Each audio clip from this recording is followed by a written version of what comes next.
Quero agradecer de coração a todos que estão aqui. Quero reiterar as palavras do pastor Edgar. Muito obrigado porque você veio, aceitou o convite. E espero que possamos ser, digamos, edificados com tudo aquilo que já estamos fazendo e vamos fazer aqui nessa noite. Confesso que sinto uma alegria imensa poder compartilhar com vocês sobre a questão de família. Ao mesmo tempo, eu tenho temor diante de Deus por representá-lo nesse assunto. E medo. Confesso que eu tenho medo, às vezes, de ministrar para casais, por ser um assunto, já disse em outras oportunidades, um assunto muito sensível. Acho que nossa primeira reunião que tivemos na igreja, eu disse que após 30 anos de ministério, ministrando para casais, fazendo encontro, sempre eu tenho essa dificuldade, porque eu tenho medo de falar coisas, né? E portanto eu evito certas declarações. Por exemplo, olha, eu vou te dar uma regra para que seu casamento seja blindado. Esquece, porque eu não vou falar isso, porque eu não acredito nisso. Relacionamento, ele é um processo, não é o caso, já falei isso algumas vezes, então eu não quero entrar muito nesse detalhe, né? Quero também apresentar essa que está aqui na minha esquerda, sentada ali, é minha esposa, há 42 anos. Temos caminhado juntos há 42 anos. Somos pais de 3 filhos e avós de 5 netos. Nós vamos daqui a pouco dividir o nosso tempo aqui, viu? Dividir o nosso tempo, vamos tentar equalizar aqui para a gente ser breve. E o assunto que eu quero compartilhar com vocês hoje, naturalmente, eu falo só para homens, né? O que eu vou falar hoje, naturalmente, eu falo só para homens, mas por uma questão de espaço, de ambiente, vou tentar adequar, né, para falarmos em grupo. Mas quem sabe a gente teremos outra oportunidade de eu falar mais direto, somente para os homens. E eu quero agradecer, né, a essa equipe maravilhosa que preparou isso com tanto carinho aqui, preparou, digamos assim, não só o ambiente, mas projetou tudo para estarmos aqui. Quero agradecer ao pastor Edgar, pastor Daniel e a sua respectiva esposa pela confiança, me dar essa oportunidade, né, e entregar nas minhas mãos essa responsabilidade de falar com vocês nesse assunto, repito, tão delicado, que é relacionamentos. Como já disse, eu quero hoje voltar a minha palavra para os homens. E eu gostaria de lembrar que o nosso texto, a base da nossa palavra é Gênesis capítulo 2, versículo 15 ao versículo 17. Tomou, pois, o Senhor Deus o homem e a colocou no jardim para cultivar e o guardar.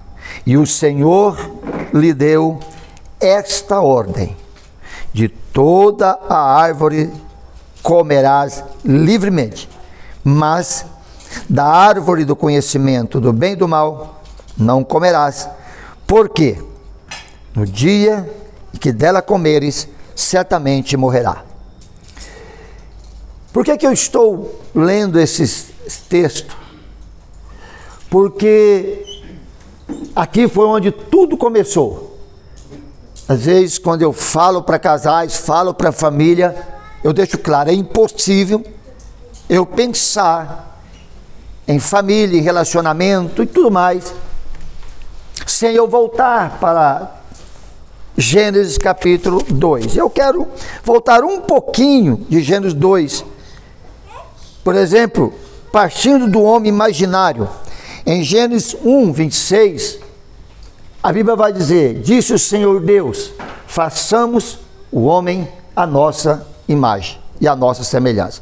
Ali Deus estava projetando, é como se Deus estivesse fazendo uma reunião, e aqui eu defendo a ideia da Trindade, onde ele estava fazendo uma reunião e disse: agora nós vamos fazer alguém semelhante a nós. Quando você vai para o versículo 27, você vai ver algo interessante. Ele diz assim: criou Deus, pois, o homem à sua imagem, assim o criou, homem e mulher o criou. Aqui já sai da ideia imaginária, o projeto já está pronto, já tudo desenhado. Deus desenhou o homem e a mulher. E aqui eu quero abrir um parênteses para lembrar que a mulher ela não veio só porque Adão estava sozinho. Não foi uma ideia de Adão. Deus olha para Adão e Adão está sozinho, então Deus vai resolver. Não, não. Aqui Deus está criando. No momento que ele criou o homem, ele criou a mulher também. Por isso eu comecei falando da ideia imaginária de Deus. Depois vem para a criação, é como se Deus tivesse já sentado, reunido os três, desenhado tudo como ia ser o homem. Do jeitinho que ia ser. Esse aqui é um macho, esse aqui é uma fêmea. Esse tem esse órgão e essa tem essa. E assim vão se cruzar, porque Deus tinha um projeto de quê? De povoar a terra. Então ele tinha que fazer isso. Mas aqui ainda está no projeto. Quando eu vou para Gênesis capítulo do número 2, versículo 7, aí ele sai do imaginário, sai do projeto, e aí você vai para a formação. Em Gênesis 2, 7 vai dizer, presta atenção agora, Gênesis 2, 7 vai dizer: então formou o Senhor Deus o homem do pó da terra. A expressão agora muda, já não é mais criar, agora é formar. E quem sabe, entende, a palavra formar vem de uma forma. É como se Deus tivesse feito uma forma em cima do projeto, e agora ele pega o barro e coloca na forma. Por isso a palavra já é diferente. Lá ele fala façamos, vamos fazer. Depois ele diz que criou, agora ele formou, colocou na forma. E a Bíblia diz que colocou ele na forma, formou o homem e soprou no seu nariz, e o homem tornou alma vivente. Então ele sai do imaginário, vem para a criação e vem para a formação, e aí Deus sopra, e aí o homem já se torna real, uma alma vivente. Nesse caso, só o homem, o macho. Mas a mulher já estava criada na mente de Deus, já estava pronto o projeto para a mulher também. E agora Deus pega o homem, aquele homem agora, de fato, e coloca no jardim do Éden. Quero abrir um parênteses para lembrar aqui que existe uma diferença entre o Éden e o jardim. O Éden é uma região, o jardim foi um ambiente que Deus criou para colocar o homem. Ou seja, o jardim está dentro do Éden. Quem está me entendendo até agora? Então Deus agora olha para o homem, vai lá, cria aquele jardim, faz o homem, leva e coloca no jardim. E agora Deus, minha opinião, cria uma expectativa naquele homem. O homem pronto, coloca agora no jardim, ele cria uma expectativa. E Deus fala três coisas para aquele homem. Eu quero que você preste atenção nisso agora. Adão, eu estou lhe colocando, eu estou traduzindo o texto que nós lemos, eu estou lhe colocando aqui primeiro para cultivar a terra. Adão, eu estou lhe colocando aqui para você proteger, guardar esse lugar. E em seguida, Deus dá uma ordem. Veja que Adão é colocado ali para plantar, é colocado para guardar, e agora Deus dá uma ordem. É a primeira pessoa que ouve a palavra vinda da parte de Deus, é Adão. Ele vai dizer para Adão: eu estou te dando essa ordem. Você vai comer livremente de todas as árvores do jardim, mas da árvore do conhecimento, do bem e do mal, essa você não come, porque no dia em que você comer, certamente morrerá. E aí gera, ou melhor, cria uma expectativa, no meu entendimento, daquele homem ser um homem de verdade. E aqui eu quero pegar aqui um gancho, né, do lema que nós estamos falando, estamos ouvindo falar na reunião dos homens, homens de verdade. E quando eu penso na expectativa de Deus, na ideia de um homem de verdade, eu penso em 3 esferas. Qual? Primeiro, um homem de verdade como um cidadão, o homem de verdade como um chefe de família e o homem de verdade como cristão. E eu quero focar minha palavra só como um homem de verdade, como chefe de família, que é o nosso caso aqui. A minha palavra vai exatamente pensar com vocês sobre isso. Um homem de verdade dentro de casa. E eu queria que você prestasse atenção. Ouça. Durante, ou no decorrer dos anos, eu posso dizer isso também em relação à minha esposa, nós descobrimos que a maioria das crises na família tem nome. Mas antes de comentar esse ponto, eu quero que você entenda e faça comigo uma diferença. Quando eu estiver falando de crise, eu não estou falando de dificuldades, lutas dentro de casa, por favor. Há uma diferença entre problemas, dificuldades e crise. Eu tenho um problema, pode ser um problema de saúde, problema financeiro, coisa semelhante. Mas quando eu estou falando de crise, eu quero que você lembre disso. Eu estou falando de conflitos entre esposo, esposa, entre pais e filhos. Então, quando eu estiver falando de crise, eu estou falando disso. E quando, durante os anos de ministério, nós descobrimos uma coisa: a maioria, preste atenção na minha colocação, a maioria das crises tem nome. Esse nome dorme no quarto. Esse nome é legalizado. E esse nome chama-se homem. Você está assustado, marido? Deixa eu lhe falar. Não é todas. Mas a maioria dos problemas dentro da família tem nome. E o nome é homem. Na maioria dos aconselhamentos, quase que absoluto, ouça isso, é normal a mulher, os filhos, principalmente as filhas, dizer a seguinte frase: o problema lá em casa, pastor, é meu pai. Por incrível que pareça. Principalmente reclamações das filhas mulheres.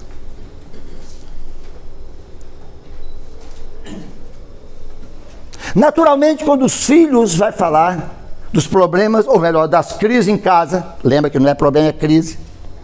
Quando se refere à mãe, a frase quase é essa: sei que a minha mãe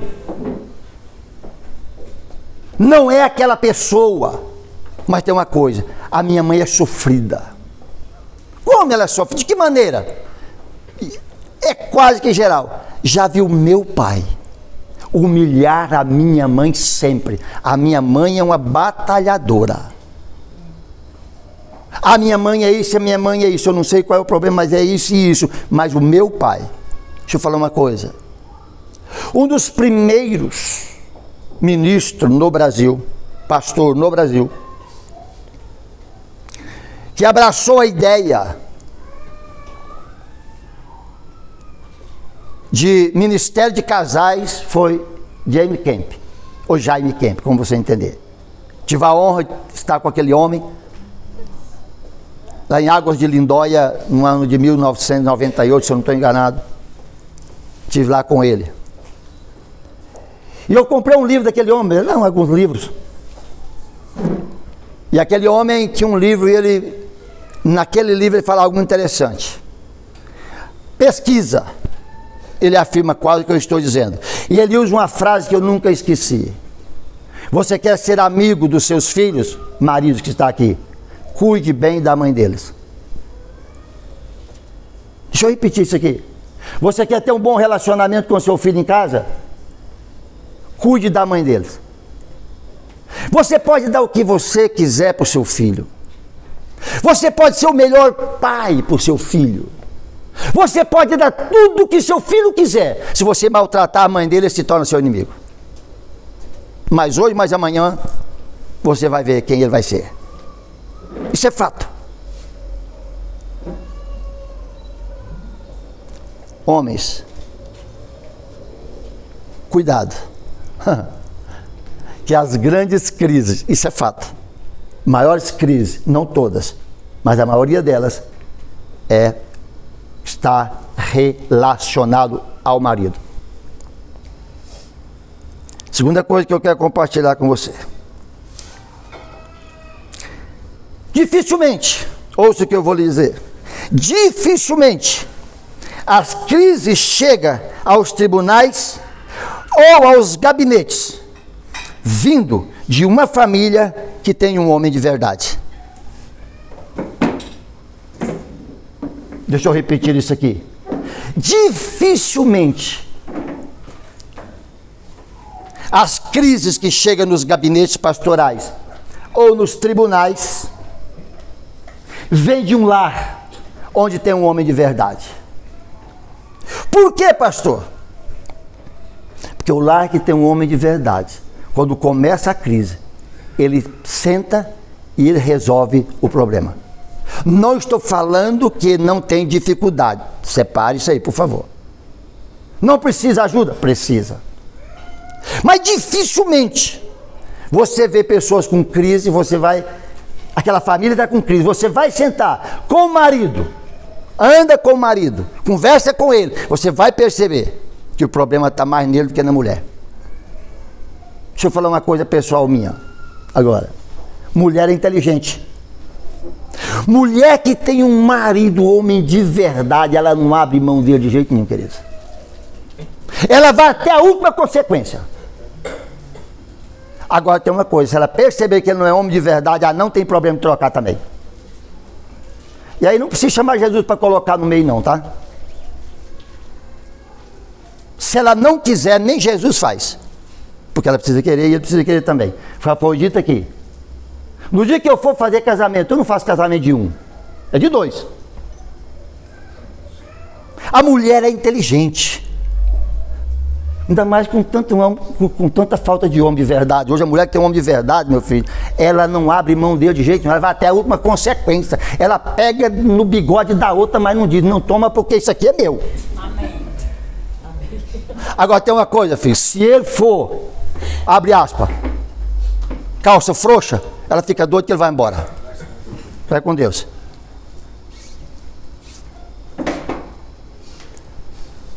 Certa feita, tinha um casal na igreja, todo tempo aquele casal com problema. Eu conhecia aquele rapaz na Donep, na época, um jantar, e eu comecei a discipular aquele casal. Mas era briga todo o tempo, mas era incrível. Toda semana, era um problema sério. E eu comecei a relacionar, no bom sentido, com aquele camarada. Comecei a trazer ele para perto de mim para me conhecer melhor. E eu comecei a descobrir, rapaz, o problema está com esse cara. E estou calado. Um dia, às 6 da manhã, minha esposa vai lembrar disso, o telefone toca. Ainda sei, o telefone toca. Era a mulher dele. Pastor, vem aqui. E eu saí às pressas, cheguei lá, subi lá no apartamento, ele está sentado um lado e do outro. E eu falei, pode falar, vamos conversar. Aí ela sentou, ela começou a conversar comigo. Assim mesmo. Começou a contar os problemas. E quando começou, ele levantou para falar. Eu falei, não, você não vai falar nada. Como é que é? Você não vai falar, você vai ficar calado. Ele falou para mim, você está mandando eu calar a boca dentro da minha casa? Eu falei, isso que você ouviu mesmo. Você não vai falar, você vai ficar calado. E ela continuou falando. Ele foi falar, eu disse, rapaz, cala sua boca. Você não vai falar hoje. Eu já tinha mais um relacionamento com ele, né? Ele olhou para mim e disse, você não vou falar, eu vou embora agora. E ele estava com um monte de mala, porque ele trabalhava como representante. Eu vou embora agora. Eu falei, então você pode ir embora. Ele pegou aquela mala e desceu na escadaria e foi arrastando as malas. Eu fiquei só eu e a mulher dele. E essa mulher desabafou. Desabafou. E eu fui para casa. Cheguei em casa e contei para minha esposa. Ela falou, mas você também, como é que você faz um negócio desse? Mandar o homem calar a boca na casa dele. Eu falei, tinha que calar. Mais tarde, nós passamos 3 dias. Ele me liga. Pastor, eu quero saber como é que você me manda eu calar a boca na minha casa. Eu falei, você está com uma Bíblia aí? Não estou não. Eu falei, pois eu estou com a minha. Eclesiastes capítulo 3 diz que há momento de falar e há momento de calar. E aquele momento é de você calar a boca, pai. Pastor, você não conhece o problema lá de casa? Eu falei, conheço. Qual é? Eu falei, você. Você é o problema dali. Aí eu quero que o senhor fale isso na minha casa. Pô, então vem na minha casa, eu estou aqui em casa, estou aqui na igreja. Ele foi lá na igreja, eu estava trabalhando, com a enxada limpando. Ele chegou lá e falou, pastor, eu queria te ouvir. Você disse para mim que o problema na minha casa é eu. Eu falei, é você mesmo, é você que não presta. E ele me largou lá, entrou no escorte dele, foi lá para Ponta Negra, que é uma... botou lá. Falou, Deus, eu estou odiando aquele pastor. Ele disse, não, você não vai odiar não.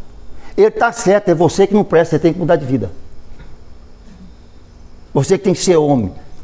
Ele conta isso, eu estou falando que é meio de liberdade, está sendo gravado, se um dia ele ouvir isso aqui, ele vai saber que eu estou falando dele. Eu estou falando porque eu tenho liberdade de contar isso. E o Espírito Santo diz para ele, você é que é o problema naquela casa, cara. O casamento dele foi restaurado. Isso tem quantos anos? Ah, deve ter uns 20, mais de 20 anos. Uns 22 anos, tá? 23 anos, 22 anos, está com 5 anos lá em Manaus. 25 anos. Por aí. Exato, é. Hoje ele mora no Nordeste, é pastor de uma igreja, família dele. E ele disse isso para todo mundo, que foi a palavra mais dura que ele ouviu, mas foi a melhor palavra que ele ouviu sobre casamento. Sabe por quê? Nós, homens, não assumimos isso. E eu não estou falando que todas as crises é o homem. Mas a maioria das crises está relacionado ao homem. Dificilmente uma crise chega nos gabinetes ou chega nos tribunais de um lar onde tem um homem de verdade, porque se tem, ele vai lá e senta. Vem cá, meu filho, vamos sentar. Vou falar agora, terminando já, daqui a pouco. Vamos resolver, senta aqui. Tem alguma coisa? Tem, vamos sentar aqui. Esse é o homem de verdade. O homem de verdade dentro de casa não é aquele que chega, grita, bate na mesa e diz, o macho aqui sou eu. Deixa eu falar uma coisa para você aqui. Se na sua casa você precisa chegar e dar um murro na mesa, dar uns gritos na sua casa, para dizer que você é o homem, você já deixou de ser o homem de lá há muito tempo e não sabe. Deixa eu repetir isso aqui. Se você precisar chegar na sua casa, dar aquele grito, dar uns 3 murros na mesa e dizer, ó, escuta, o homem daqui sou eu quero te dar um péssimo recado. Você já deixou de ser o homem lá dentro há muito tempo e não sabe. O homem que é homem, ele não precisa fazer isso. Porque ele é. E se ele é, a sua família vai ver que ele é. Ele não precisa dar esses berros. A outra coisa que eu queria deixar para nós aqui. Nada pode ser mais danoso para um lar do que a presença de um chefe que não é homem de verdade. Escute, ele é um fardo para a esposa, ele é uma ameaça para os filhos e ele é uma vergonha para a família. Deixa eu repetir aqui. Não há nada mais danoso para um lar do que um chefe que não é homem de verdade. Esse tal, ele é um fardo para a mulher, é uma ameaça para o filho e é uma vergonha para a família. Agora, quando ele é homem de verdade, é diferente. Vou terminar falando isso aí. Quando Deus coloca Adão lá no jardim, olha aqui, ele não chama a mulher e manda ela cultivar, nem vigiar e nem dar a palavra dele para ela. Ela é menosprezada? Não. Ele estava chamando ao homem a uma responsabilidade. Quando ele fala ali, colocou ali para plantar, para cultivar. O que vocês pensam em cultivar? Qual a ideia de cultivar? E depois do plantio? Também, mas é outra coisa. Mas qual é a finalidade de cultivar? Colher. Colher, meu, é o mantimento. Deus estava falando, ó, você vai plantar, levar o mantimento para sua mulher. Simples assim, cara. É você que é o responsável de trazer o pão por cada dia, não é a mulher. Alguém olha para a mulher e diz, foi a mulher que pecou. Eu pergunto, onde estava Adão na hora que ela estava lá ouvindo Satanás? É possível. Foi a mulher que pecou. Eu pergunto, onde estava Adão? Eu estava ocupado. Deixa eu falar uma coisa para você. Cuidado. As suas ocupações não podem tomar o lugar da sua família. No dia que qualquer ocupação da sua vida tomar o lugar da sua família está em risco. E não vai faltar serpente para buzinar no ouvido dela. O que a Eva estava lá? Fazendo o quê? Eu pergunto. No mínimo, ela tinha o costume de ir lá pegar fruta para trazer para casa. Sabe por quê? Porque ela sabia que a fruta era gostosa. Quem tinha falado para ela que era? A Bíblia diz que ela passava, olhava e ela desejava os olhos dela. Como? Onde estava Adão, filho?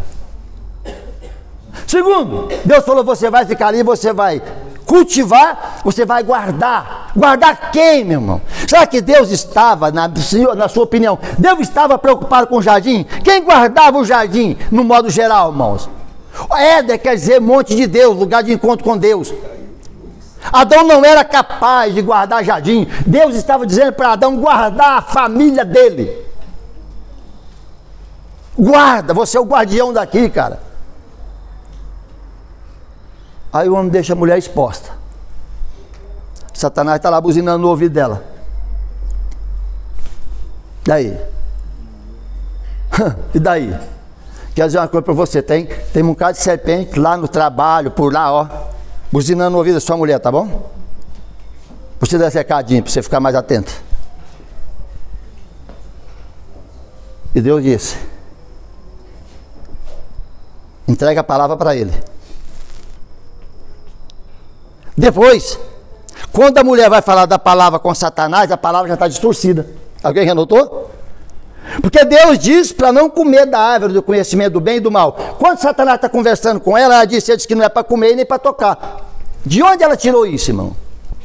Ou ele não discipulou ela direito, mentiu para ela, foi lá e contou diferente, ou se não, ele nunca falou nada, ela inventou da cabeça. O fato é, quem tinha que pregar a palavra para a mulher era o homem.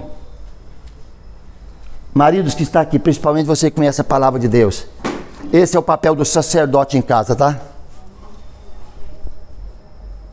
Pregar a palavra e ensinar os seus filhos, a sua família, a andar nos caminhos do Senhor. Por isso não há nada mais danoso para um lar onde o chefe não é esse homem de verdade. Repito, ele é um peso para a mulher, uma ameaça para os filhos, uma vergonha para a família. Está concluindo. O chefe de família, o homem de verdade, galga respeito e admiração, e é honrado pelos seus. Sua casa se torna referência para a sociedade. O lar que tem um homem de verdade, que assume o seu papel. Irmãos, eu não estou falando aqui homens que não tenham defeito, vocês entenderam o que eu estou falando. É aquele que não corresponde à expectativa de Deus. É isso que eu estou falando. A pergunta agora é: como ser esse homem de verdade? Primeiro, chamando a responsabilidade para si. Homens, a responsabilidade da sua casa é sua. A mulher é a cooperadora. É você que é o responsável. Deus não vai cobrar da sua mulher. E nem vai cobrar dos teus filhos. Deus vai cobrar de você. Que você é que é o homem de lá. A mulher é uma auxiliadora. E como é? Eu conversei muitas vezes com a minha esposa. Eu não imagino sem ela. E ela sabe disso. Mas tem uma coisa. O responsável lá sou eu. Eu tenho que assumir isso. Essa é a primeira coisa. Segunda coisa. Tendo a humildade de reconhecer as suas fragilidades. Primeiro chama a responsabilidade. É minha. Agora, se eu estou errado, eu tenho a responsabilidade. Ou melhor, a humildade. De sentar com a minha esposa, com meus filhos. E dizer, senta aqui, vamos conversar. Eu já contei isso em alguns lugares, mas provavelmente não foi para todos aqui. Uma certa época na minha vida, eu estava me achando, eu achei que eu era alguma coisa. O pior momento do ser humano é quando ele pensar que ele é alguma coisa. Mas eu comecei a ficar incomodado. E nós fazíamos cultos domésticos. Meus filhos ainda pequenos. Talvez a Rosângela tinha uns 18 anos, por aí. A outra tinha uns 13, o Davi tinha uns 9, 10, não me lembro mais. E nós sentamos na minha sala, lá em Manaus. Peguei o violão. E sempre a gente fazia isso. Tá certo que eu sou desafinado até para tossir, mas eu tinha que fazer, não tinha outra pessoa, né? Eu, se eu for tossir, eu tosse desorganizado. Mas não tinha outra pessoa, eu fui para lá, a gente fazia isso. E eu sentei com minha esposa, meus 3 filhos, o sofá para um lado, em cima de um tapete, e disse, olha, eu queria que vocês falassem quem eu sou. Fique tranquilo, eu quero que vocês falem quem eu sou. Eu me lembro que o Davi, ele olhou para mim e falou, sério? Falei, sério.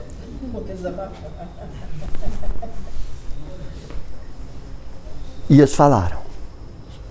Falou assim, não precisa falar que eu sou bonzinho. Se eu tiver alguma vantagem, algumas coisas, sim. Mas eu quero saber quem sou eu de verdade. E eu ouvi um bocado de coisa. Coisas que eu concordei, coisas que eu achei que não era verdade, e coisas que eu tinha certeza que não era. Mas esse é a forma que eles olhavam para mim. E o mais importante, irmão, não é o que você pensa de você, é o que os outros pensam de você. Tem pessoas que falam, não interessa o que os outros pensam. Cuidado com essa frase que não é bem verdade, tá? Não é bem assim, não. Tem uma certa canção que cantava muito na igreja, não importa o que vão pensar de mim. É uma heresia sem tamanho, meu irmão. Isso aí, tá? Não é assim, não. É importante você... Não é levar a sério e dizer, olha, eu sou aquilo que o povo pensa que eu sou. Mas é saber o que o povo pensa. Porque em cima disso aí você vai poder, eu vou poder, nós vamos poder tomar algumas decisões.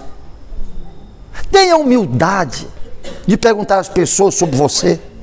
Tenha humildade de sentar na sua casa, pegar os seus filhos, se já tem tamanho, já tem idade. Se não tem, senta com a sua esposa, olha no olho dela, fala bem, fala pra mim quem eu sou como pessoa. Pastor, pelo amor de Deus, se eu abrir essa legalidade para minha esposa, eu estou frito, tá mesmo, então deixa fritar, meu filho. Deixa fritar, é melhor você se fritar do que seu casamento ir pro brejo. E mais, o destino ser outro para frente. Se frite na manteiga de casa, meu filho. Caia no tacho da sua cozinha, é melhor que no tacho do outro. Deus me livre. A minha mulher já fala demais, pastor. Talvez ela fale demais, você não deixar falar nada. Na hora que vai falar, tem que falar. Deixa a tua mulher falar. Seja sincero. Primeiro, chama a responsabilidade para si. Segundo, tenha humildade de procurar saber quem é você. E se descobrir, mude. Mude. Terceiro e último, recomece. Recomece. Olha e diz, vou recomeçar. Vamos sentar aqui, eu estou errado mesmo. Mas recomeça mesmo, irmão. Não é que ele recomeça uma semana e na outra... Quer ver? Tem um jeito muito que as pessoas, né, querem mudar. Quer ver dar um? Tudo bem, você falou, eu vou mudar, mas se você... Irmão, esquece dela, é você, meu filho. Se você mudar, eu mudo. Essa é uma promessa que não se cumpra. Não se cumpre de jeito nenhum. Eu mudo se você mudar. Você não quer mudar nada quando você falou isso, meu filho. Quando às vezes eu dava palestra para alguns noivos, eu perguntava, por que você quer casar? Irmão, se você vê os absurdos que eu ouvia. Meu Deus.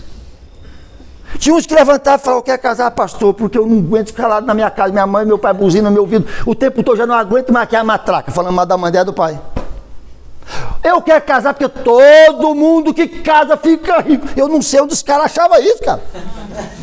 Falei, meu irmão, não estou entendendo. Quando? Não, mas é, pastor, o cara não tem nada, casou, ele segura, ele vai ficar rico. Amém. Mas não é verdade. Pode acontecer, mas não tem nada a ver com casamento. Não. A única resposta certa, dificilmente eu ouvi na minha vida. Eu lhe pergunto, por que você casou? Alguém pode dar um papinho? Por que você casou? Qual foi a finalidade do seu casamento? Fazer ele feliz. Quem falou? Quem falou?